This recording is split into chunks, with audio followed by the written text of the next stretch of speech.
JonBenet Ramsey case. Who done it?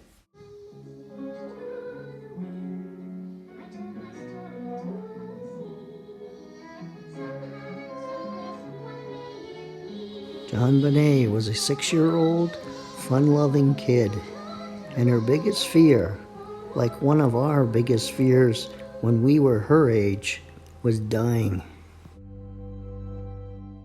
We know JonBenet experienced that biggest fear thanks to someone she most likely knew.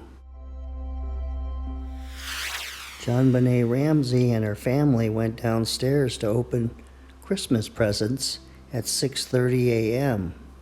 JonBenet played with neighborhood friends, and her brother played video games on his new game system that afternoon. Her dad left to go to Jeffco Airport sometime that afternoon. He returned 2 or 3 hours later. JonBenet and her family left to go to Daphne White's house for dinner around 5 p.m. JonBenet was in the back seat of her car, returning home by 9:30 p.m. She ate pineapple, and her brother had a glass of tea after they returned home. JonBenet was led or carried to the basement and to the entrance of the wine cellar sometime before or after midnight. Then she was being strangled, and she was scratching and clawing at a cord tightening around her neck.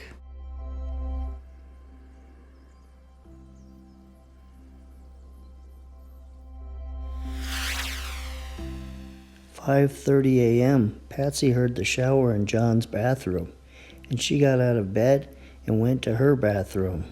According to her, she put on her clothes from the night before and did her hair and makeup.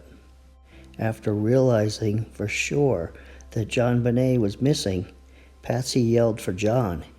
He came down from the 3rd floor to the 2nd floor. 5:52 a.m., Patsy called 911 and her friends, Barbara Fernie and Priscilla White. About 6 a.m., police officer Rick French entered the Ramseys' house. There was a ransom note. Patsy told him that she entered JonBenet's bedroom and found her missing. Then she found 3 pages near the bottom of the spiral staircase leading to the 1st floor. About 8 a.m., Detective Linda Arndt arrived at the Ramsey house. Everyone waited for a ransom telephone call from 8 to 10 a.m. That did not occur.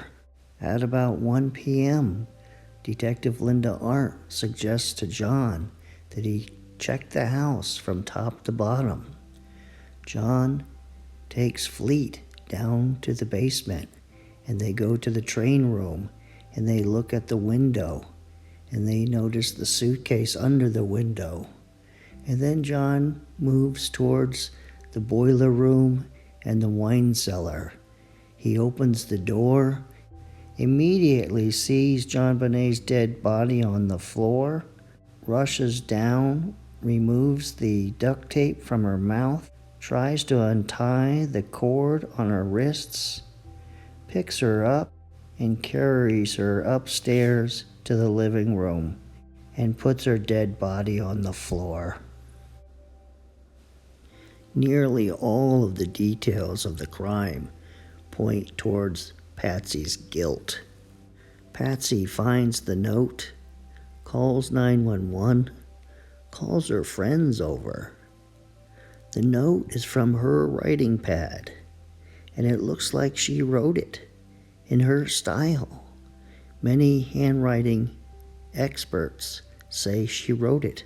The paragraph indentations, the exclamation marks, the closing, the "See you in 1997," just like in her Christmas letters to her family.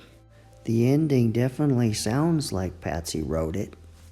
Don't try to grow a brain, John. You are not the only fat cat around, so don't think that killing will be difficult. Don't underestimate us, John. Use that good Southern common sense of yours. It is up to you now, John. Victory, SBTC. If you're not convinced, how about these facts? Fibers found on the duct tape that match her clothes.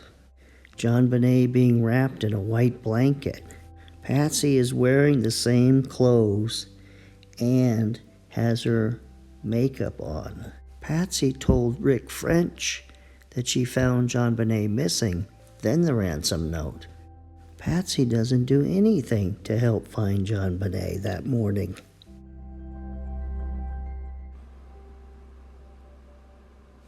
The best argument that John killed JonBenet is the discovery by the pathologist that JonBenet had suffered from sexual abuse. This fact would give John a motive to kill JonBenet.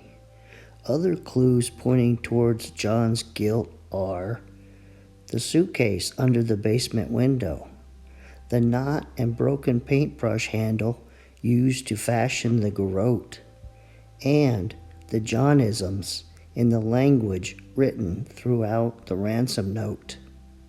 Furthermore, John is the last to bed and the first up that morning. He discovered JonBenet's body in the wine cellar, and he was arranging with his pilot to get out of Boulder that same day.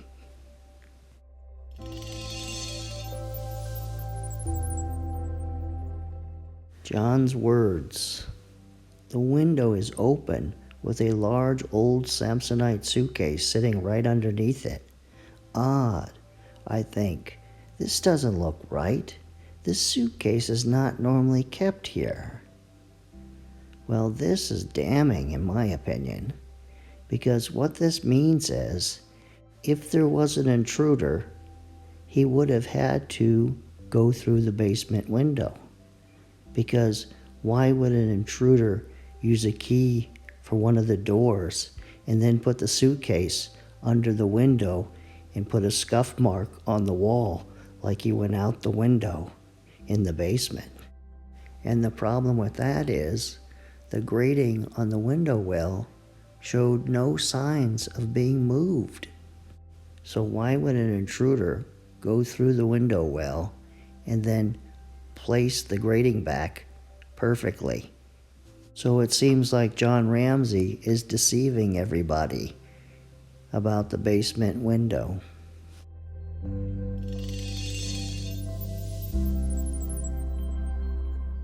John Ramsey served in the United States Navy, and he owned a yacht and a sailboat, and he competed in some sailboat competitions. The clove hitch, an excellent way to attach a line to a pole, ring, or broken paintbrush handle. It's also called the boatman's knot because it's popular at sea. John Ramsey told the police he doesn't know how to tie knots like that. He's not familiar with special knots.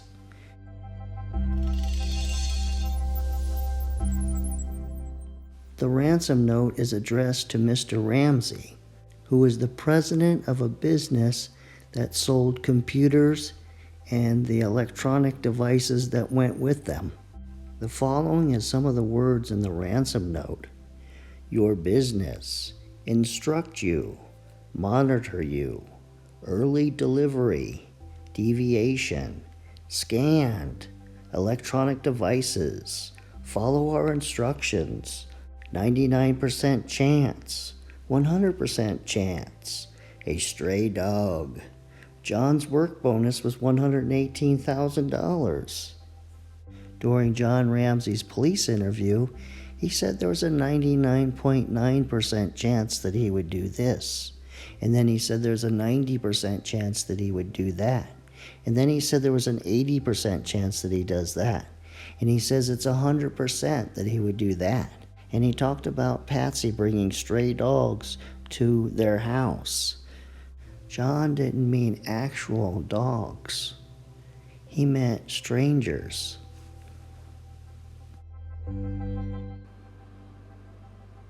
The strongest argument that Bert Ramsey killed JonBenet is the bowl of pineapple on the dining room table and the glass of tea with his fingerprints on it, and his prior actions with JonBenet, like hitting her with a real golf club and Patsy saying that it was a fake one, and lying about the severity of the injury to JonBenet.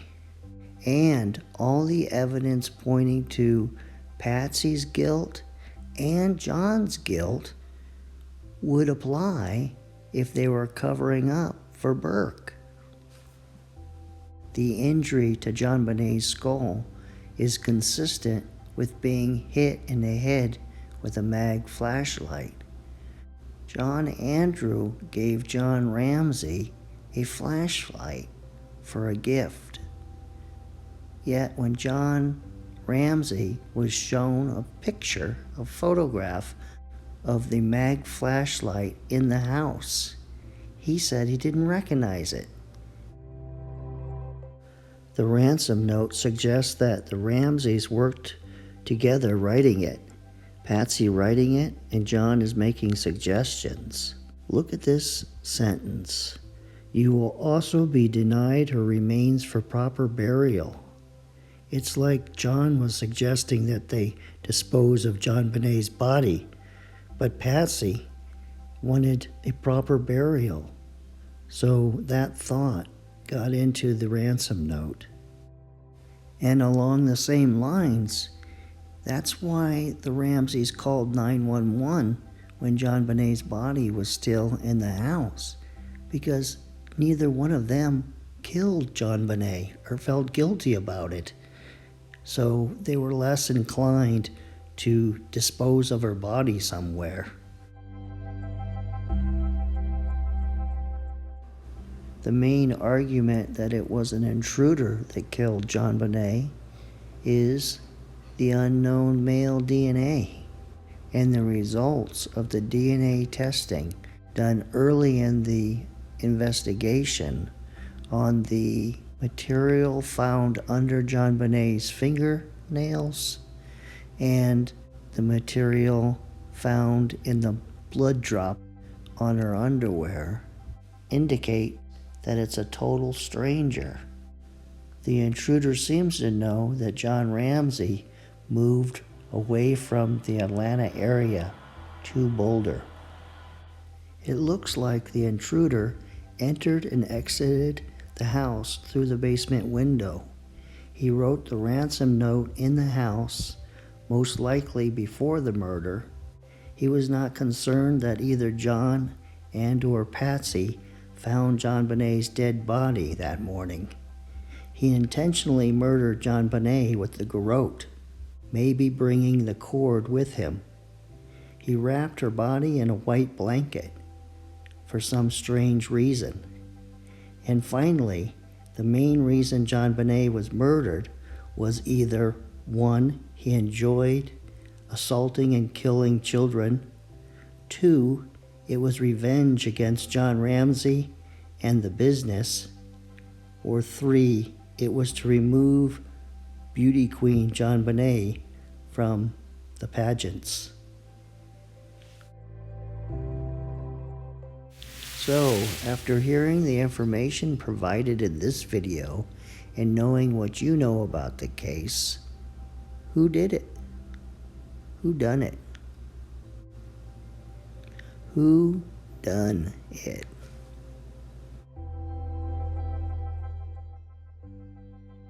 Well, this ends this episode of Unsolved, and I appreciate it when you like the video, or you leave a comment, or you answer the poll question. It's fun for me to see the results. There will be no Zodiac Killer case this weekend, and next weekend there will be no JonBenet Ramsey case video. It'll only be a Zodiac episode. See you the next time.